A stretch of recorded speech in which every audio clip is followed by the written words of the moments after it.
Hello, my name is Pam Peterson, and I'm the director of the Marblehead Museum and Historical Society. I'm glad to welcome you here today, and this is another aspect of our ongoing program of Marblehead 101. The purpose of Marblehead 101 is to inform people of the history of Marblehead and its connections, and we're doing that through exhibits, lectures, and programming.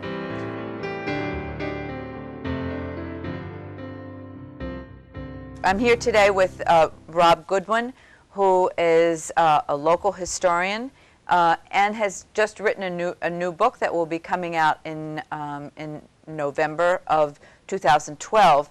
He's been a speaker at the Marblehead Museum and Historical Society, and we're going to talk about his upcoming book, the topic of his research. And Rob, it's very nice to have you here with us, and I'd love to have you tell us something about your background. I know your main claim to fame is you're from Marblehead, but you do have some other academic credentials. Thank you very much. Thank you for having me. I am from Marblehead. Originally, I'm a 15th generation Marbleheader, so my family goes back pretty far. I'm part of the Goodwin Peach clan. My background originally was in archaeology, and I still do some work in archaeology, currently doing a project in Bulgaria that I'm involved with. My undergraduate was archaeology and cultural geography, but my master's degree and my graduate work has been in history. And in the process of going through that graduate degree, in my very first semester of graduate work, I fell into a subject. I had to choose a subject in American history. I wanted to do something local and something that might pique my curiosity, so I decided to do a project on Elbridge Gerry. Coming from Marblehead, I hadn't really known too much about him. I knew that he signed the Declaration of Independence, and that was pretty much it. And I wanted to learn a lot more. And so that's sort of where the project began. From there, it was a semester-long project. It was a research project. And I delved a little bit into his background, but I noticed that there just wasn't too much that had been done on him. In the total realm of writing that's been done on Elbridge Gerry, only 3 other true biographies have been done. The first was done shortly after his death, and it was done by his nephew. And it was not a very scholarly book. We found out years later that while it did have some primary documentation in it, much of it was cut and pasted to sort of vindicate Elbridge Gerry, and I'll talk a little bit about that some more. So that one particular book really didn't offer up much. There was another book that was done years later that also was sort of skewed. And then in 1976, a man by the name of George Balias did a book on Elbridge Gerry.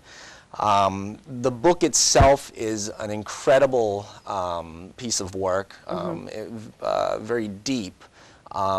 But unfortunately, even in the 1970s, there just wasn't a lot of material that you could use to really delve into an individual's life. So knowing that, I decided to take a completely new approach. And I decided to sort of roll up my sleeves and see what I could find or what I could dig up that hadn't been dug up before, and sort of went for the CSI of research. And after that first semester was done, I went to a professor at the University of Massachusetts, and I laid out my plan. And the particular professor, Professor Julie Winch, decided to help me along the way. She's a pretty well-known author in historic circles. And so we began this sort of process of having me begin to look for research. And so that's sort of how the whole project began. And so what I'd like to do is maybe talk a little bit about how I delved into that project. Absolutely. No, I think that this is fascinating because the importance of primary documentation is so critical, and I think it's an interesting point that you make that certainly everyone in Marblehead knows of Elbridge Gerry, but kind of once you get past the signing of the declaration, the name recognition, the Gerry School, and other things that are named after him, there really isn't a lot of awareness of what he actually did and what he actually accomplished. So. And that's a great point, Pam. That's really what opened up the doors to this project. During my second semester, really working on this project, I started working at the Boston Public Library and really going through their archives, piece by piece by piece. And it's amazing because until you get involved in a project like this, you don't realize how much work goes into just finding one small piece of material that you can use. Countless and countless letters and family names and histories and genealogies and trees trying to piece together who these people were. And as things went on, I started to become aware of just how important a figure Elbridge Gerry was. You know, he was a local statesman. He, you know, was a statesman here in Marblehead and helped through some of the issues locally, and I'll talk about one of those in a minute. He went on to become part of what's called the Committee of Correspondence, which was a big deal prior to the Revolution. And then once the Revolution began, he really took the reins and was really one of the four figures, the foremost figures in how the Revolution went and how it really unfolded. And I was able to learn all this through finding primary documentation. You know, he went through the revolutionary years, and then he went on, he signed the Declaration of Independence. He went on and was on most of the committees for the Constitution. However, he did not sign the Constitution. He abstained because there was no Bill of Rights included in the original document, and he felt really compelled to have something like that included. So he was really a man sort of ahead of his time. And then he went on and he became a diplomat for the United States. He became a two-term governor. He went on and became the vice president. And so he had this illustrious career. And unfortunately, during the 40-plus years of him really giving of himself to the people of the United States, he's only known for his one mistake. And we all know that as gerrymandering or gerrymandering, depending on where you live in the country. And so, you know, the process went on and on and on, and I went through my entire master's degree program, and he sort of followed me along, you know, and never went away, and it sort of blossomed into what is now going to be a full-length biography on him. The biography itself will include many, many pieces of never-before-seen primary documentation and a whole new look at Elbridge Gerry. Well, as you know, we're very excited about that at the Marblehead Museum and Historical Society because it really is a great resource, and so we're very much looking forward to the the publication of the book to know all this new information. And I believe there's some information relating to Jeremiah Lee and his relationship with Elbridge Gerry, which is, of course, also quite interesting to us. That's throughout the whole process, you know, and spanning, you know, 80 years of somebody's life. There are some moments in people's lives which are a little boring, and there's some moments that are very exciting. Elbridge Gerry had some very exciting moments in his life, but one of the things that I really enjoyed most was learning about his relationship with Jeremiah Lee. You know, Jeremiah really was the central figure for politics in the town of Marblehead. Elbridge Gerry never wanted to go into politics. He had no desire to go into politics. He didn't like politics at all. But he befriended and became very close with Jeremiah Lee and really looked up to him as a mentor. Lee sort of coddled him and brought him along and sort of developed him over time. When things really started to get bad, one perfect example in town was the smallpox epidemic of 1772 and 73. The town was decimated. You know, what we're finding out now through the primary documentation is that the towns of Marblehead and Salem, the death rate was 1 in 8. And it really, really decimated the towns, and they needed to do something about it. There was no grand hospital at the time. So Lee had this great idea to build a hospital out on Cat Island, which everybody now knows is Children's Island. And they did, and Gerry and Lee and Azor Orn funded the entire project. Unfortunately, the townspeople rose up against the project because they felt that the elite in town were getting served before the poor people. So there was an uprising, and the entire hospital was burned to the ground. And so Gerry at that point decided he'd never go into politics and he'd never help people again. He wanted to just go back into private life, and he was a merchant at that time. And just help with the family business. But Jeremiah Lee came to him and sort of helped bring him out of his shell again, because he saw something in Elbridge Gerry, a man who was incredibly honest and hardworking. And although he didn't always get along with everybody, he was very forthright. And Lee knew that he'd make a good statesman.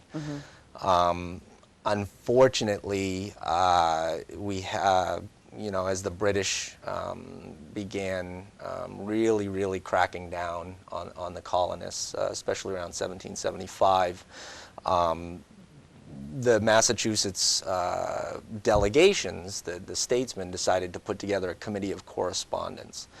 Basically what that committee did was it took most of the head officials in the local towns and brought them together to discuss how they could sort of push back against the British crown. Lee was supposed to be in charge. And he was at first, and Gerry sort of followed in his footsteps. But as time wore on, Gerry sort of started coming into his own, and he started really working within the inner circle. That inner circle included John Hancock, Samuel Adams, Azor Orn was a big part of that, Jeremiah Lee, Mercy Warren, Otis Warren, some other people. And so they all had this big committee of correspondence. And then one fateful night, they decided that they had heard that the British were going to come and confiscate the gunpowder that had been, the colonists had been building up for some time. So an idea was passed around to move that gunpowder.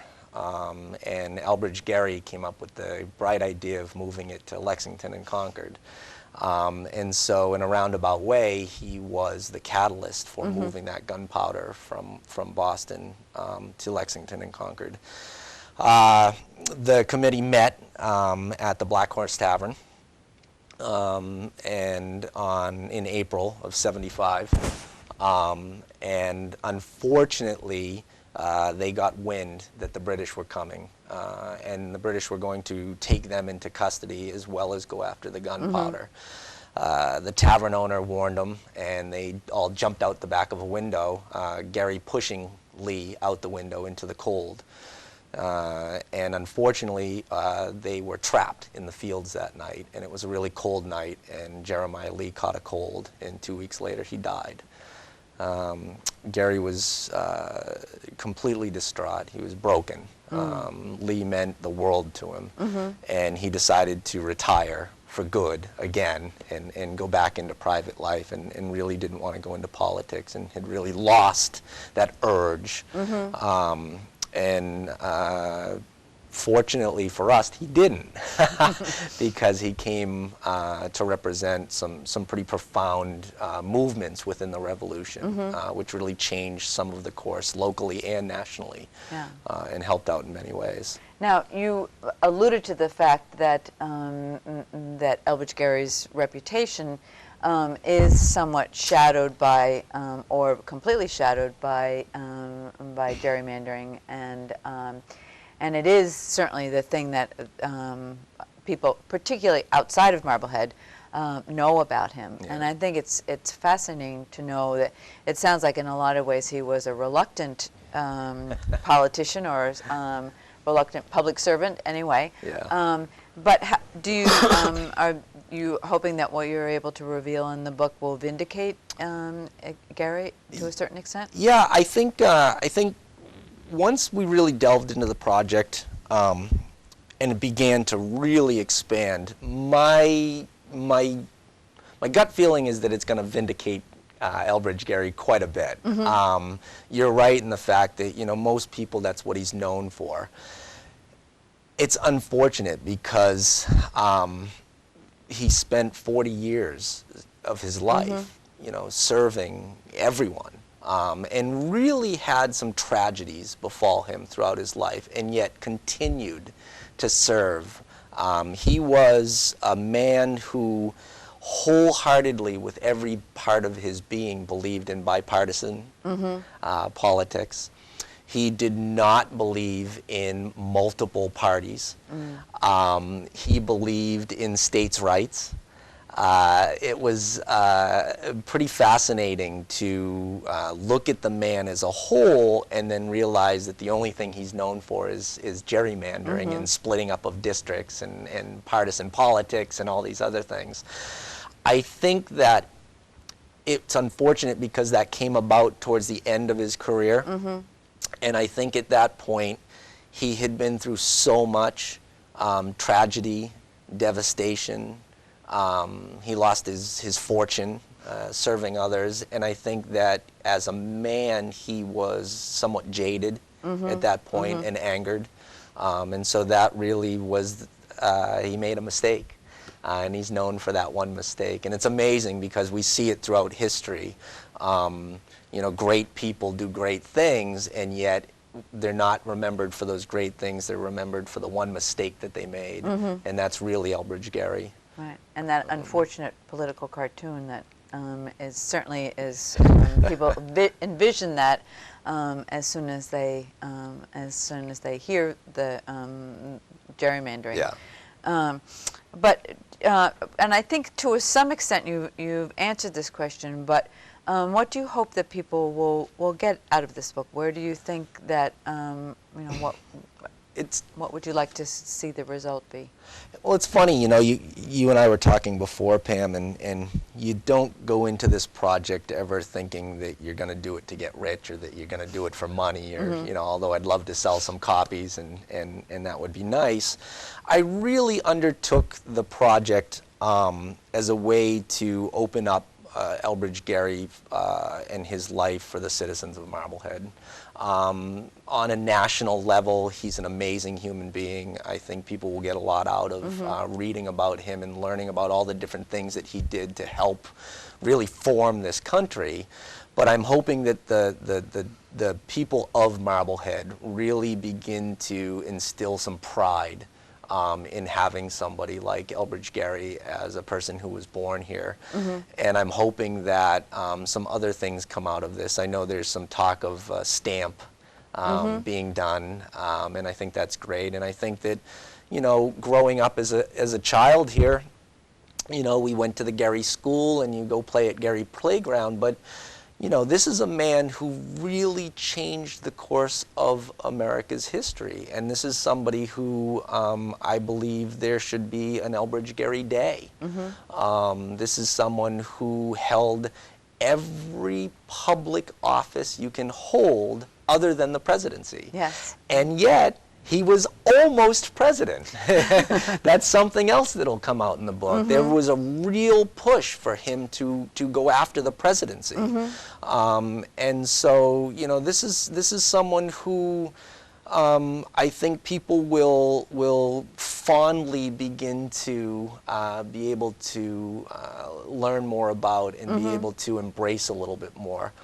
The project, the thing that I'm really, the other thing I'm really hoping to get out of this is that I wanted to have people understand the humanistic side of somebody like Elbridge Gerry. Because I'm able to work with primary documentation, the best part about working with that is that you really get a sense of who the people are, and sort of what he went through. You know, this is a man who almost died numerous times. This is a man who retired from politics at last count 9 times that he said he'd never go into politics again, and yet he spent his entire career there. He had a calling, and he continued to fulfill that calling. It's a man who died destitute. He died with no money. He was poverty-stricken. He spent his entire family fortune helping other people. And so I think once people really learn all that, and some of the other secrets that are going to come out in the book, which I'll leave for the book, I think that the people in the town of Marblehead will really be able to embrace him again as one of their own, and maybe even celebrate him on a much larger level.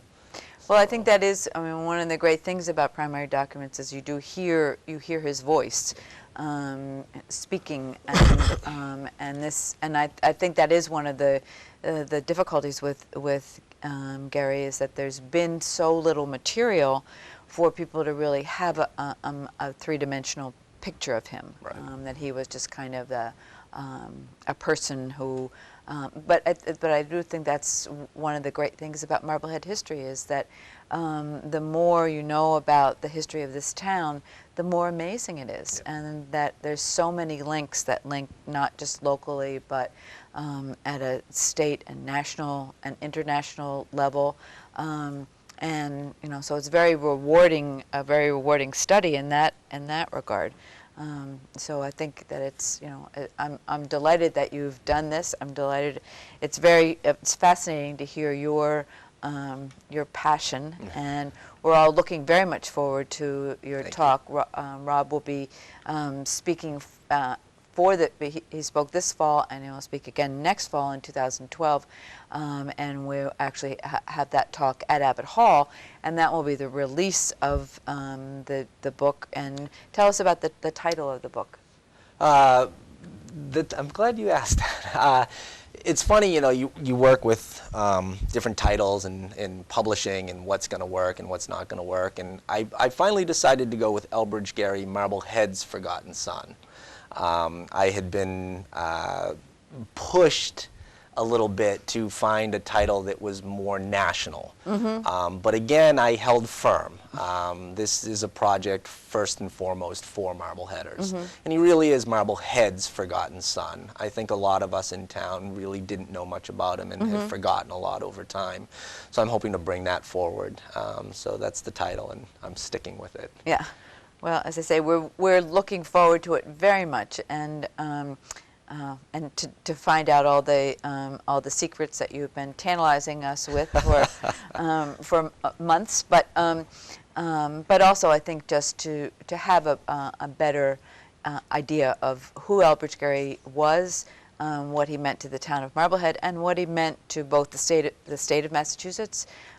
And the new United States. That was very, very significant, and of course his role during the Revolutionary War was really very important. So those are all things that we want to know more about, and so we really appreciate the research that you've done, and I'm looking forward to your book. Thank you very much. Thank you for being here today. Thank you very much. Yeah.